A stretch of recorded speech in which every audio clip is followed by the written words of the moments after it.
Working on a 2006 H2 Hummer. In this video, I'm going to show you why not to patch your radiator and why not to put stop leak in it. Don't do this to your radiator.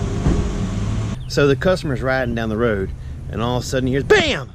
White smoke starts going everywhere and he pulls over to the side of the road, calls the tow truck and gets the truck towed in. When we get the truck in, we diagnose the truck and I call the customer and tell him he's got a blown radiator.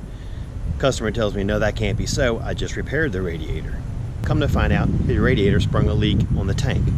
He goes to the local auto parts store and the guy says, here, try this $9 two-part epoxy that's going to fix your tank. So the customer puts the epoxy on, no problem, goes about his business.